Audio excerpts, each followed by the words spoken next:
Halo guys, kali ini kita akan membahas mengenai Grab Toko guys. Ini bener-bener viral antara 2-3 hari ini. Khususnya hari ini tuh banyak banget yang sudah mulai membahas Grab Toko nih guys. Saya pun tadi terkejut, apa ini ya gitu. Saya kira awalnya Grab Toko itu adalah bagian dari Grab Indonesia guys.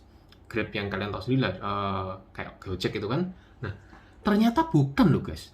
Jadi Grab Toko ini adalah toko online, e-commerce, yang mereka ini jualan barang elektronik.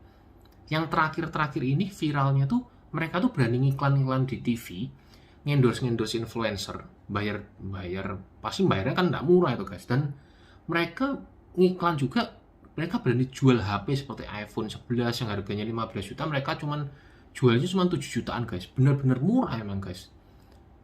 Kalau lihat dari namanya, kalian pasti benar-benar yakin kalau ini adalah perusahaan yang bonafit karena namanya pakai PT guys.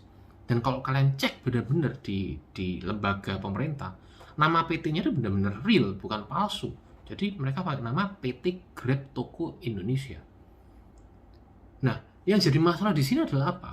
Akhir-akhir ini diketahui ternyata banyak customer yang sudah nyetorin duit mau beli barang, ternyata barangnya nggak sampai sekarang. Dan ternyata ada beberapa customer yang ngecek ke kantornya malah tutup. Sampai akhirnya ada seseorang yang katanya ini seorang managing directornya dari Grab Toko ini, dia bilang mereka ini ternyata tertipu oleh investornya. Sehingga mereka ini sedang kesulitan keuangan untuk mengembalikan dana dari customer tadi. Tapi ini aneh sebenarnya guys. Jadi anehnya kenapa? Kalau kalian cermati, mereka bilang katanya mereka ini tertipu oleh investornya, dananya mereka digelapkan oleh investornya. Itu agak aneh, karena kenapa? Investor kalau pemahaman saya ya, sebagai orang awam ya, setahu saya itu investor tuh dia tuh nyetorin duit. Kayak misalnya, saya punya usaha, kalian invest ke saya uang supaya saya bisa ngembangin usaha. Uang itu kan di saya guys, bukan di kalian sebagai investor. Betul nggak? Kok bisa investornya gelapin dana? Kan aneh guys. Yang bisa ngelapin dana siapa? Ya saya, bukan investornya. Paham ya? Nah, di situ ada kejanggalan, guys. Jadi memang sampai saat ini polisi pun masih menginvestigasi ini benar nggak? Penipuannya nih sebenarnya nih terjadi penipuan yang nipu di Grab Tokonya atau investornya yang nipu Grab Toko. Ini masih diinvestigasi, guys. Jadi kita nggak bisa memutuskan Grab Toko benar-benar nipu, guys. Tapi semoga aja dana yang sudah customer udah store itu bisa balik lah, guys. Nah, sekarang kita bahasnya gini guys. Saya yakin di kemudian hari akan ada bentuk-bentuk serupa seperti ini. Semoga kita jangan sampai ketipu atau kita jangan sampai terjerumus hal-hal seperti ini guys. Kalau kita cermati guys dari kasus Grab Toko ini, kita harus benar-benar jeli loh guys. Karena Grab Toko ini sebenarnya pertama namanya sudah benar-benar PT. Kalau kalian lihat domain dari e-commerce-nya itu sudah pakai nama nggak salah .id. Info aja guys, .co.id sama .id itu merupakan domain yang punya pemerintah guys. Jadi pemerintah Indonesia, kalau kalian ingin punya domain .co.id atau .id, kalian harus punya NPWP, SIUP, sama TTP. Itu minimal guys. Jadi benar-benar kalian harus punya badan usaha resmi. Nah, itu memang lebih aman. Saya pun punya usaha atas nama domainnya .co.id. Tapi sekarang tidak menjadi jaminan nama yang resmi itu yakin tidak akan menjerumuskan customer-nya. Itu tidak bisa jadi jaminan dan. Tapi sebenarnya kalau kalian cermati itu ada kejanggalan guys dari Grab Toko ini. Pertama, mereka ini kan bakar duit berani banget ngiklan di TV. Kalian tahu sendiri ngiklan di TV itu uangnya berapa puluh juta, berapa ratus juta kita nggak tahu ya, mahal banget. Bayar influencer berapa mahalnya itu ya kan. Ngiklan di YouTube sedemikian booming waktu itu, katanya booming banget, ada banyak iklan-iklan Grab Toko. Itu membayar berapa? Sedangkan kalau kalian lihat e-commerce-nya, saya pernah ngecek ini, tadi ada orang-orang yang nge-share e-commerce-nya, modelannya. E-commerce-nya oke lah. Meskipun kalau bagi orang yang ngerti itu e-commerce-nya nggak bonafit sebenarnya guys. Karena kenapa? E-commerce-nya tuh masih dompleng punyanya WordPress. Kalau harusnya mereka ini sudah seperti Tokopedia dan Shopee, alias mereka ini benar-benar niat benar-benar menjadi e-commerce yang handal, marketplace yang keren, mereka harusnya build sendiri, mereka membangun sendiri marketplace-nya, bukan mereka ini nyewa marketplace, nyewa toko gitu. Tapi mereka ini nyewa toko, tokonya tuh sewaan. Jadi bukan platform mereka sendiri. Itu pertama. Tapi kalau orang awam mana ngerti guys, nggak mungkin bisa ngecek ini dari platform apa ya kan. Yang janggal di sini guys, kalau kalian beli, misalnya kalian contoh beli di Shopee atau Tokopedia gitu ya, begitu kalian beli barang, itu pasti kan pembayarannya tuh langsung terintegrasi di dalam websitenya, betul kan? Atau kalau misalnya enggak pun kadang tuh ada payment gateway, jadi terhubung ke Veritrans dan lain sebagainya. Sehingga kalian bisa membayar pakai kartu kredit, bisa membayar ke Alfamart dan lain-lain ya kan. Ini enggak guys. Jadi katanya tuh pembayarannya tuh kayak online shop biasa gitu guys. Jadi begitu kalian order barang, nanti kalian tuh dapat WA, WhatsApp guys. Kalian beli sekian, kalian transfer ke rekening ini. Kan lucu guys.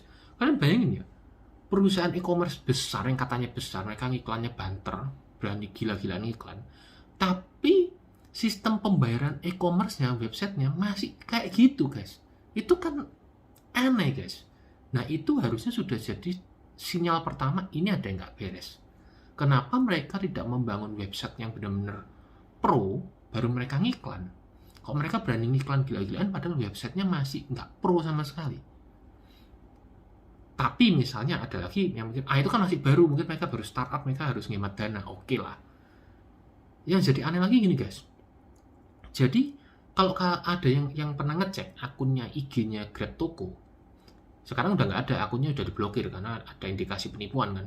Tapi dulu ada yang ngecek, katanya itu gini guys, kan kalau di IG kan kalau ngecek penipu gimana? Kalau kalian ngecek penipu kan kalian harus cek ini akun ini dulunya tuh pakai nama apa, ya.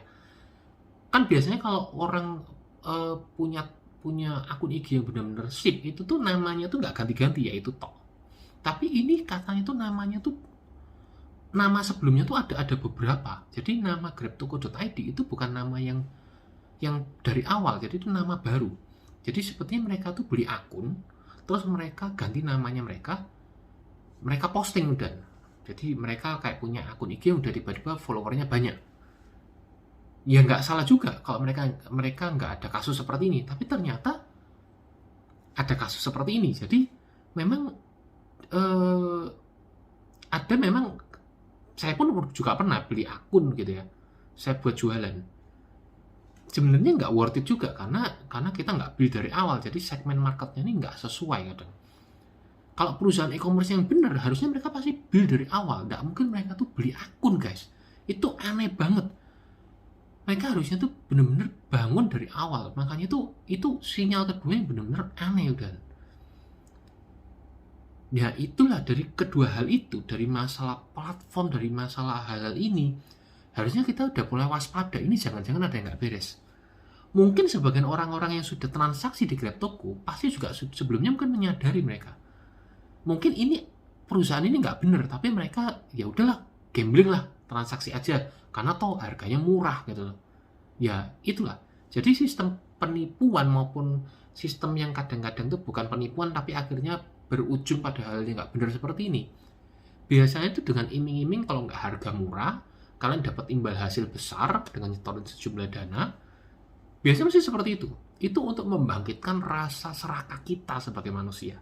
Mungkin saya pun juga akan seperti itu kalau saya pernah ngeliat GrabToko, harganya murah banget, mungkin saya akan ada perasaan coba beli kalau ketipu ya udah gitu, kadang gitu kan, ya udah ketipu nggak, ya udahlah gambling, kalau nggak ketipu kan untung ya. Tapi kalau akhirnya ketipu ya jangan marah-marah, memang itu resikonya jadinya. Ya itulah guys, jadi kita harus waspada ke depannya. Kalau ada hal serupa dengan ini, kita harus benar-benar jaga diri lah, jangan sampai kita akhirnya terjerumus. Nah, mungkin bagi teman-teman sekalian yang nonton video ini yang pernah transaksi di GrabToko, boleh komen di bawah. Atau bagi kalian yang punya pengalaman dengan toko tertentu yang ternyata tuh penipu atau ada indikasi menipu, boleh dong komen di bawah, share ke teman-teman yang lain lah. Siapa tahu itu bisa berguna bagi kalian semua, bagi mereka yang lain, sehingga mereka tidak sampai mengalami kejadian yang sama, jadi ketipu. Jangan sampai seperti itu.